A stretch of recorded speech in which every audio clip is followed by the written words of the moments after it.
Olá pessoal, Hiramoto na área.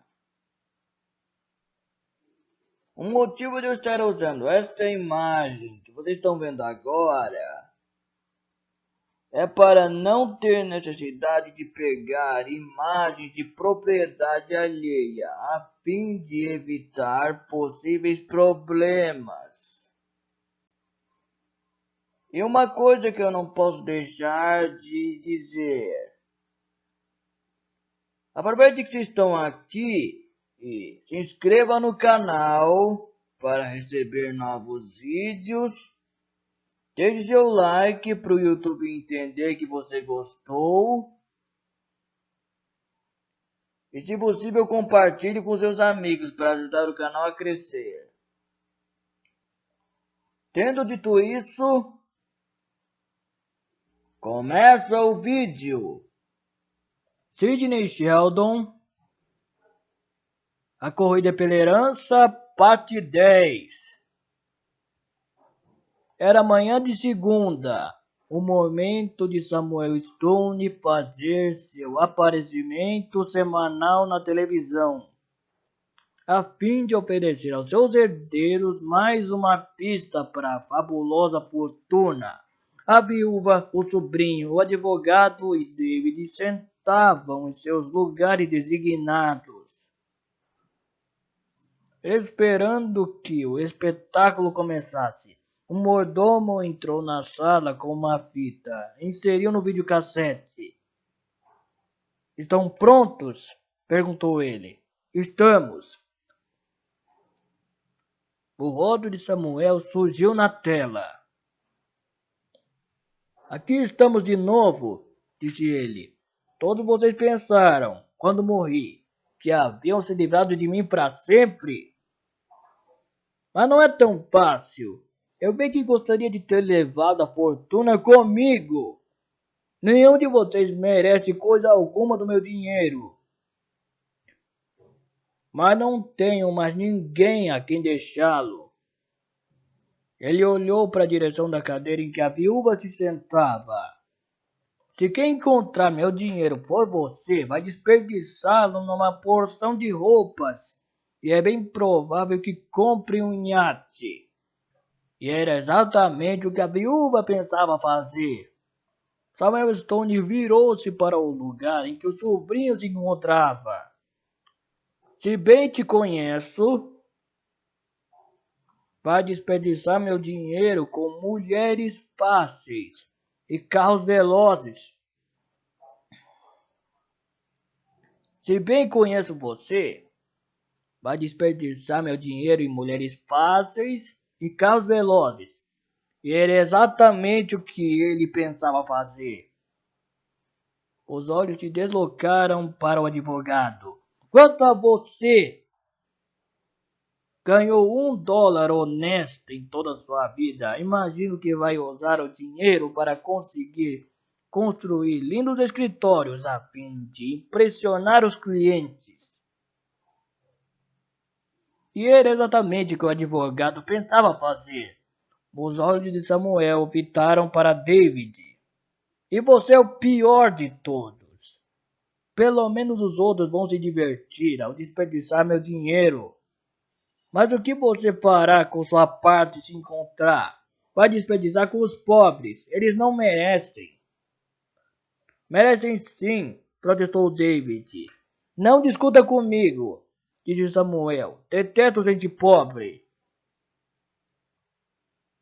Quando vamos ouvir as pistas? Indagou o sobrinho. Vou dar as pistas afora. Samuel Stone soltou uma risada. Está uma beleza. Vale no mínimo $1 bilhão. Todos soltaram murmúrios de espanto. Ele disse $1 bilhão? Balbuciou a viúva. Você disse $1 bilhão? Perguntou o advogado. Todos vocês me ouviram, respondeu Samuel Stone. O sobrinho disse: acho que devemos. Cale-se, ordenou o advogado. Não queremos perder nenhuma palavra. Samuel Stone já estava falando. Não acham que o que respiramos e bebemos poderia ser uma nova atração? Juntem tudo e terão uma reação milagrosa. Para resolver este enigma, vocês devem andar depressa. O mundo não pode rodar em petróleo para sempre. E a tela ficou escura. Os quartos se entreolhavam aturdidos. Que tipo de pista é essa? Indagou a viúva. Ele devia estar louco, comentou o sobrinho. Todos gritaram um para o outro. David tentou acalmá-los. Descobrimos o que significavam outras pistas. Vamos tentar esclarecer essa também. O advogado declarou. Nem mesmo sabemos onde começar. Pelo começo. Qual foi a primeira coisa que ele disse? Não acham que o que respiramos e bebemos poderia ser uma nova atração? O que isso quer dizer? Perguntou a viúva. Ora, sabemos o que respiramos, disse David. Respiramos o ar. E o que bebemos? Interveio o sobrinho. Poderia ser álcool?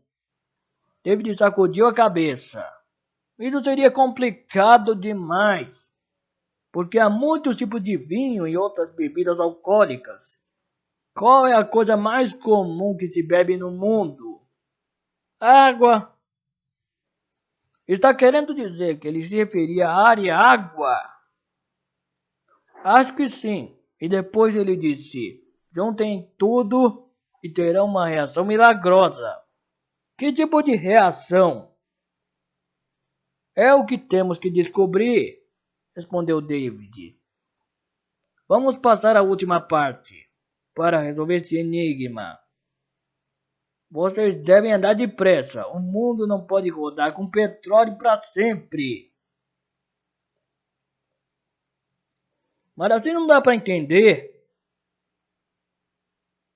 declarou o advogado.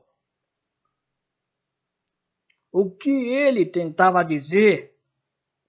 David se mostrou subitamente muito excitado. Acho que já sei. Todos se viraram para ele. E o que é? David respondeu em voz pausada. Creio que ele encontrou alguma maneira de combinar ar e água como um combustível para substituir o petróleo. Isso é um absurdo! Exclamou a viúva. É impossível, acrescentou o sobrinho. Sei que parece impossível, admitiu David. Mas lembre-se do resto. Para resolver esse enigma, vocês devem andar depressa. Acho que essa última parte era uma referência ao automóvel. E se descobrirmos essa fórmula, valeria $1 bilhão. David virou-se para o advogado e perguntou: o Sr. Stone solicitou recentemente o registro de alguma patente? O advogado balançou a cabeça. Não ao que eu saiba. Então estamos sem sorte, disse o sobrinho. Eu seria capaz de matar aquele homem, disse a viúva. Ele já está morto, lembrou o advogado. Seu rosto se iluminou no instante seguinte. Ei, esperem um pouco. Samuel Stone disse alguma coisa sobre a contratação de um professor para trabalhar numa invenção, mas não explicou o que era. Se ele contratou alguém, deve ter preenchido um cheque para lhe pagar, David virou-se para a viúva. Está com os canhotos dos talões de cheque do Sr. Stone. Ele guardava tudo numa gaveta na escrivaninha do escritório. Todos foram para o escritório. Havia um talão de cheque na gaveta. A viúva pegou-o e verificou o canhoto. Ele fez um cheque de $50.000 para um certo professor Kevin Manning. Deve ser isso, exclamou o sobrinho. O professor Manning pode nos informar onde está a fórmula. A viúva já procurava o nome na lista de telefone. Aqui está, Kevin Manning. Irei falar com ele e depois contarei tudo a vocês. Nada disso, protestou o sobrinho. Iremos todos juntos. Não confiam em mim? Indagou a viúva, com um ar de inocente. De jeito nenhum, declarou o advogado. 5 minutos depois, todos estavam a caminho da casa do professor Manning. Ficava num bairro pobre, era pequena, em péssimo estado de conservação. Correram para a porta da frente e tocaram a campainha. Não houve resposta. Aposto que ele fugiu com a fórmula, disse a viúva. Roubou o nosso $1 bilhão. O sobrinho espiava pela janela da sala de estar. Vamos entrar, propôs ele. Pode haver pistas lá dentro. Isso é ilegal, protestou David. Você se preocupa demais, declarou o advogado. Ele tem razão. Vamos ver o que podemos descobrir na casa. Não vai ser difícil arrombar a porta da frente. Mas não precisamos fazer nada, para a surpresa de todos. A porta não estava trancada. Um a um entraram na casa. Encaminharam-se para a sala de estar. E estacaram abruptamente atordoados. O corpo de um homem se achava estendido no chão, no meio da sala. Havia um buraco de bala na cabeça. Santo Deus, balbuciou o sobrinho. Alguém assassinou o professor. A sala se encontrava na maior desordem, com abajures, cadeiras e mesas viradas. Quem o matou procurava pela fórmula, comentou David. Será que a encontraram? Indagou a viúva. David sacudiu a cabeça. Não sei, parece que fizeram uma busca meticulosa. Ele foi até uma escrivaninha com vários papéis em cima e os folheou. Parou subitamente. Vejam isso! Ele ergueu um envelope endereçado a Samuel Stone. Esqueceram esta carta. O professor ia mandar pelo correio para Samuel Stone. Pode conter a fórmula. Abra logo, exigiu o advogado. Enquanto todos olhavam, David abriu o envelope. Havia lá dentro plantas de um motor e equações matemáticas que nenhum deles entendeu. Mas todos compreenderam uma coisa. Tinham nas mãos $1 bilhão. É incrível! Exclamou o sobrinho. Esta é a fórmula para fazerem carros andar com ar e água. Sabem o que isso quer dizer? Vai revolucionar o mundo inteiro. A viúva sorriu. Tenho certeza de que vai revolucionar o meu mundo. Não vale $1 bilhão. Vale centenas de bilhões de dólares. O mundo não vai mais precisar de petróleo. Com esta fórmula, podemos acionar fábricas, companhias e trens. Ela estava tão excitada que teve de sentar. David olhou para o cadáver do professor.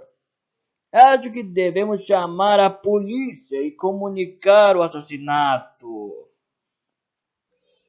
Não podemos fazer isso, protestou o advogado. Se chamar a polícia, terão de nos interrogar e seremos obrigados a falar da fórmula. Vamos sair daqui primeiro.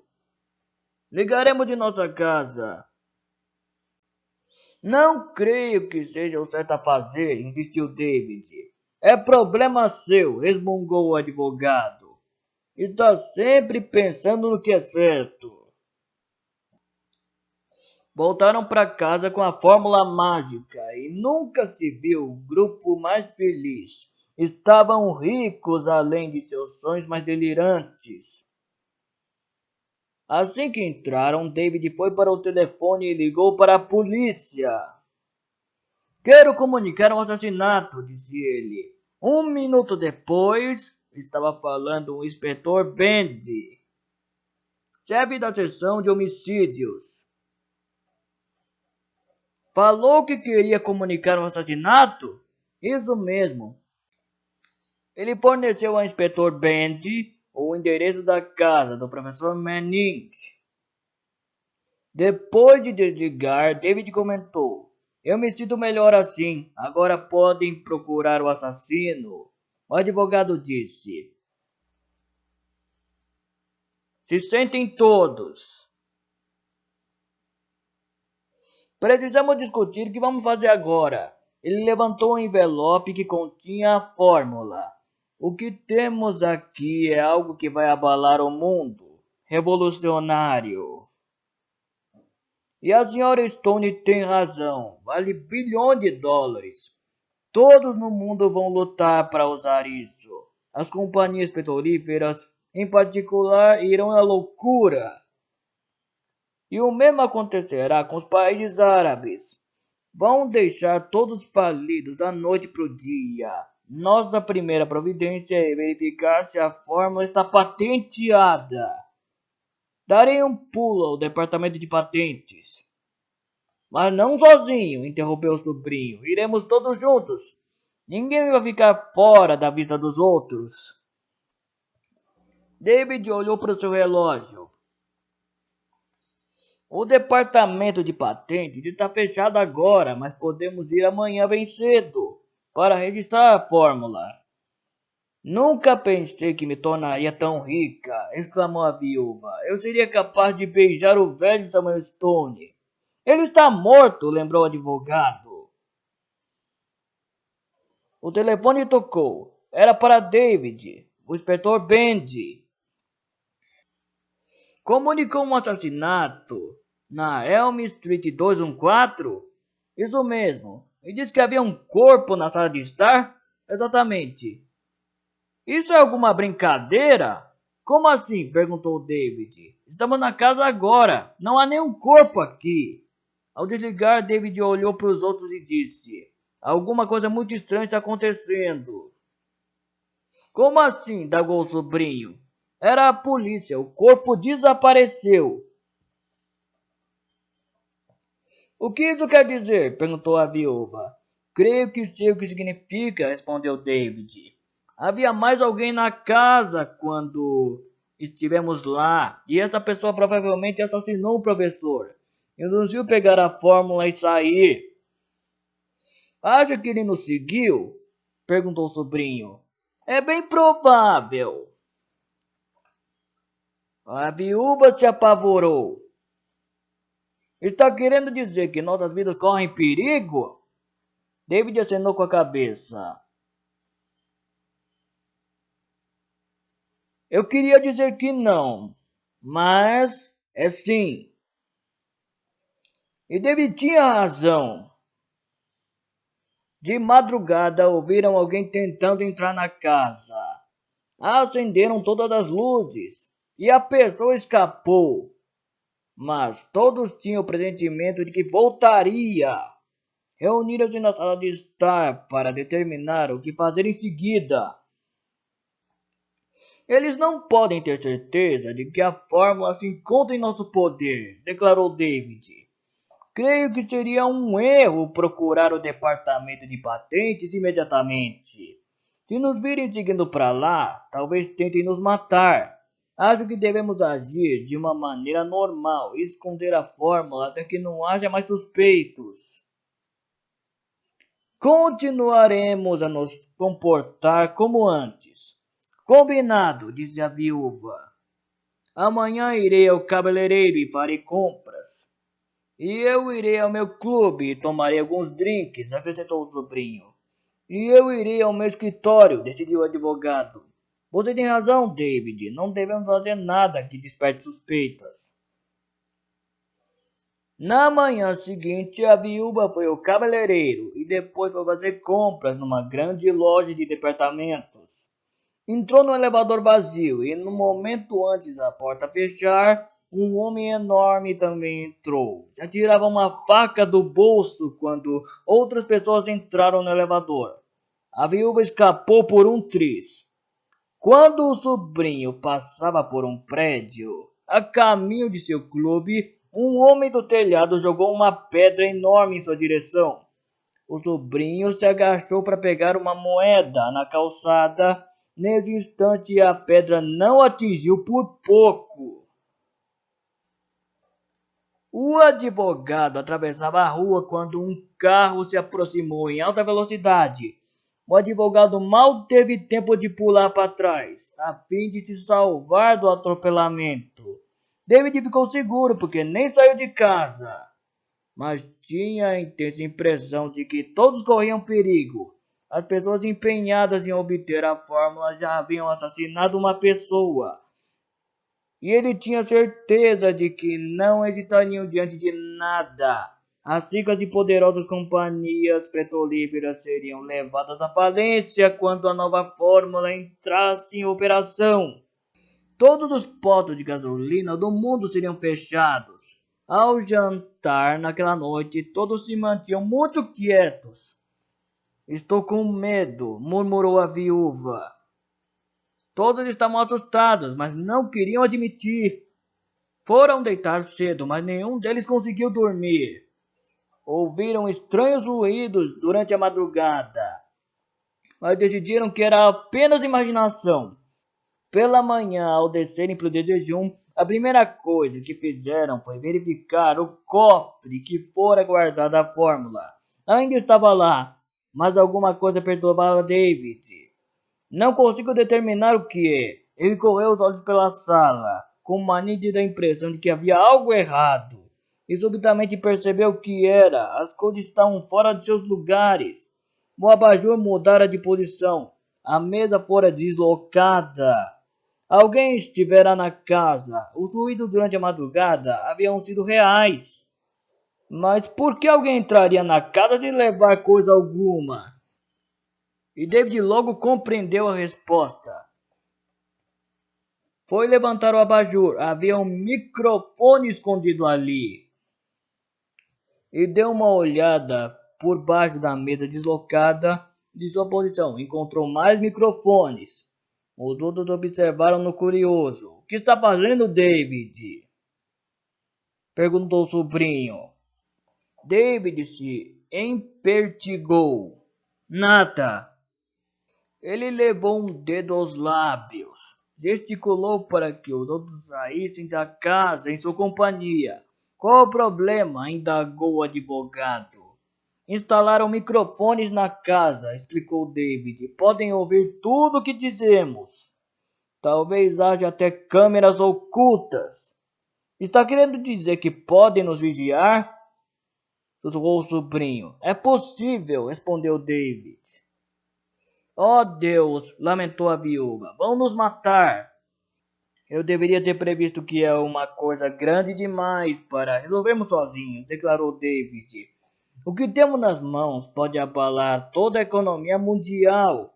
Vão nos matar se não permitirem que a fórmula seja revelada. Podemos chamar a polícia, sugeriu o advogado.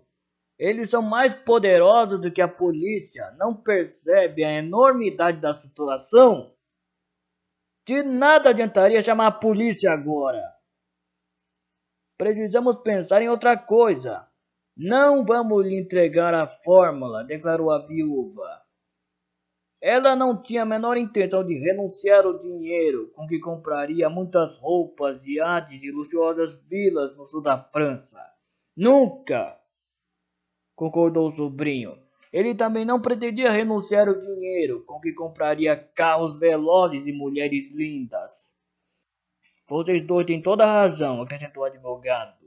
Ele não desistia de seu sonho de um imponente prédio para instalar seu escritório, a fim de impressionar seus clientes. David era o único que não tinha certeza. Adoraria dar todo aquele dinheiro para ajudar os pobres e desabrigados, mas achava que todos corriam perigo de vida. As pessoas que enfrentavam agora eram poderosas demais para serem detidas por qualquer coisa. Era evidente que estavam determinadas a se apossar da fórmula de qualquer maneira. O que vamos fazer? Perguntou o sobrinho. Se a casa está grampeada, podem ouvir tudo o que dissermos. E de repente, David encontrou a solução. Mas é isso o quê? Indagou a viúva. Muito simples, explicou David. Como podem ouvir tudo o que dissermos, só falaremos a partir de agora as coisas que queremos que eles ouvem. E o que queremos que eles escutem? Perguntou o advogado. Que não temos mais a fórmula, mas nós temos, lembrou o sobrinho. Vamos destruí-la. Todos o fitaram espantados. Ficou maluco? Mas não destruiremos de verdade, disse David. Apenas fingiremos que destruímos e eles nos deixarão em paz. Todos se manifestaram em sua admiração. Um plano brilhante, exclamou o advogado. Mas como faremos isso? Eu vou conseguir um envelope e colocarei um papel em branco dentro, explicou David. Entraremos na casa e teremos uma conversa em que fingiremos que tomamos a decisão de queimar a fórmula. Acenderemos o fogo na lareira e queimaremos o papel em branco. Eles pensarão que o problema foi resolvido e nos deixarão em paz. Daqui a alguns dias iremos ao departamento de patentes e editaremos a fórmula. E depois disso acontecer, será tarde demais para que eles tentem alguma coisa. Não haverá mais qualquer sentido em nos matar. A viúva abraçou David. Você é um gênio. Quando faremos isso? Perguntou o sobrinho. Amanhã de manhã, respondeu David. E agora vamos entrar para que eles possam escutar nossa conversa. Certo. Voltaram para dentro da casa e começaram a conversar. Mas tudo o que diziam agora era para benefício dos microfones ocultos. David abriu a conversa em voz bastante alta para que os microfones pudessem captar. Estive pensando a respeito da fórmula. Acho que é perigoso demais continuarmos a guardá-la. Também pensei a mesma coisa, acrescentou o advogado. O que podemos fazer? Acho que devemos queimá-la, declarou o sobrinho. É a melhor coisa que poderíamos fazer, arrematou a viúva. Então estamos todos decididos, disse David bem alto. Queimaremos a fórmula amanhã de manhã. Combinado, exclamaram os outros em coro. Já me sinto muito melhor por essa decisão, comentou David. Agora não temos mais com o que preocupar. Todos piscaram uns para os outros. felizes por terem enganado as pessoas na escuta. David bocejou bem alto. Acho que vou me deitar agora. Eu também, anunciou a viúva. Agora que decidimos queimar a fórmula, posso ter uma noite de sono tranquilo. Despediram-se uns para os outros e foram para seus quartos, com exceção de David. Ele foi em silêncio até a escrivaninha. Pegou um envelope igual a que continha a fórmula, meteu um papel em branco no envelope e o fechou. Pela manhã, queimaria o envelope falso e manteria o verdadeiro. Assim que acabou de aprontar tudo, David foi se deitar. Sonhou que era atacado por um exército de metralhadoras. Na manhã seguinte, quando todos desceram para o jejum, David acenou com a cabeça em direção para o abajure da mesa, a fim de lembrar os outros os microfones ali escondidos. Vou me sentir muito melhor depois que queimarmos a fórmula, disse a viúva. E eu também, acrescentou o sobrinho.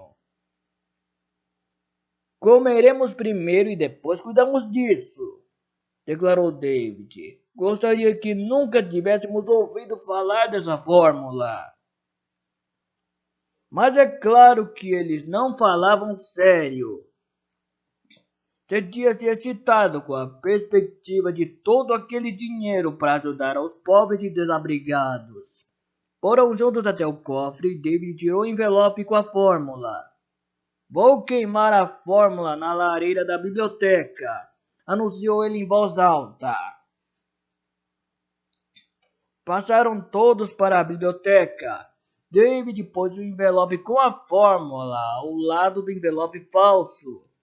Temos de acender o fogo.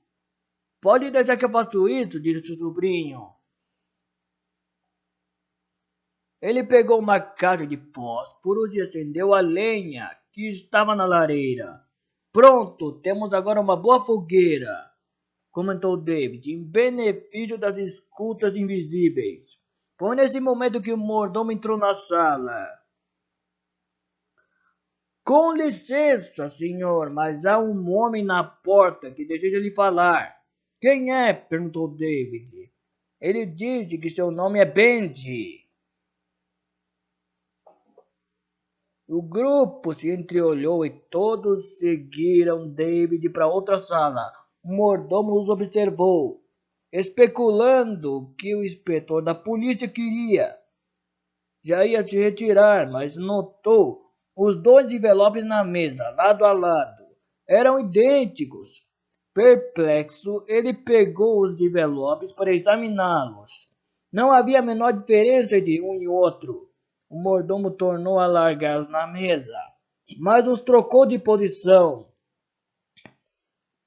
O envelope verdadeiro que continha a fórmula ficou do lado esquerdo, e não mais no direito. Na sala de estar, o grupo confrontou o inspetor Bendy, que informou. Encontramos o corpo do professor. Estava na mala de um carro. Eu gostaria que me acompanhasse para identificá-lo. Claro, respondeu David. Pode ser mais tarde. Temos uma coisa muito importante para fazer agora. Pode ser esta tarde a qualquer hora. Obrigado. Eles observaram o inspetor se retirar e depois voltaram apressados à biblioteca, onde o fogo ardia alto agora. Muito bem, anunciou David, bem alto. Aqui vamos nós. Estamos queimando a fórmula. Ele pegou o que julgava ser um envelope falso e jogou no fogo. Observaram o papel queimar em silêncio, sorrindo uns para os outros. Lá se foi a fórmula, disse a viúva. Mas que diferença isso faz? É apenas dinheiro. Tem toda a razão. David sorriu, pegou o outro envelope e o abriu. Todos ficaram espantados quando ele tirou o papel em branco. Santo Deus, balbuciou David. Queimei o envelope com a fórmula por engano. E depois a viúva desmaiou.